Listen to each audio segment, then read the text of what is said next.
Bristol Community College, Mathematics with Dan Avedikian, Math 131, Elements of College Mathematics, Section 2.2, Problem 19.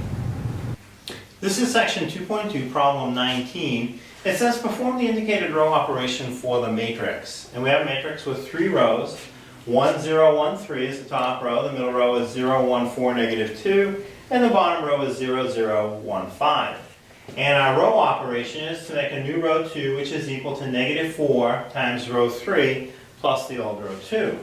So as I set up my new matrix, row 2 is really the one that's going to change. Row 1 will stay the same, row 3 will stay the same. So I'll set up row 1, and I'm not going to change anything. 1, 0, 1, 3. And again, I'm initially going to make the matrix a lot bigger than it needs to be. And I'll write a normal size matrix after.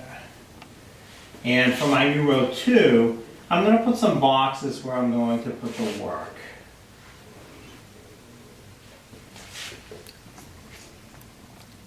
That'll represent my new values for row 2. And row 3 won't change. 0, 0, 1, 5. And I can even put brackets on this because it is a matrix. And now let's figure out the new row 2.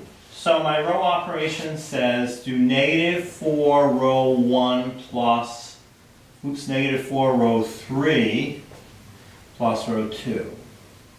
So negative 4 times what's in row 3. So in this first column in row 3 I have a 0. And I'm going to add that to what's in row 2. In the first column in row 2 I have a 0. So negative 4 times 0 is 0. I'm going to add 0 plus 0. 0 plus 0 is 0. So there's the first box. The next one, we'll see if anything happens to this one. So my row operation is negative 4 row 3 plus row 2. Negative 4 times the value in row 3 in this column is 0. And I'm going to add row 2. So the value in row 2 in this column is 1.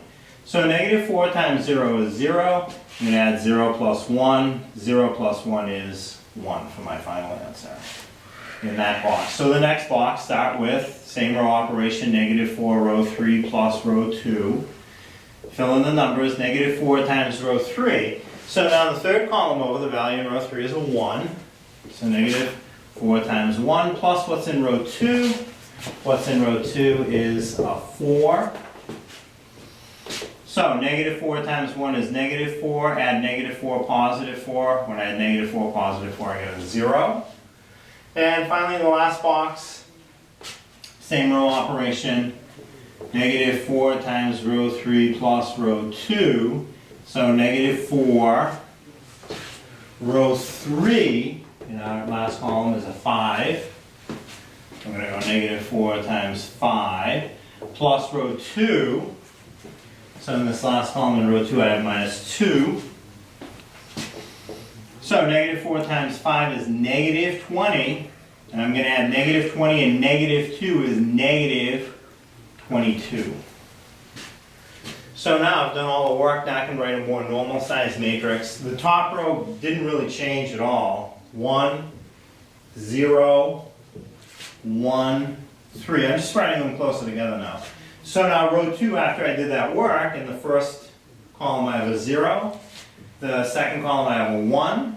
The third column another 0. And in the last column a negative 22. And then the bottom row didn't change. 0, 0, 1, 5. And I'll put brackets on it. And that's it.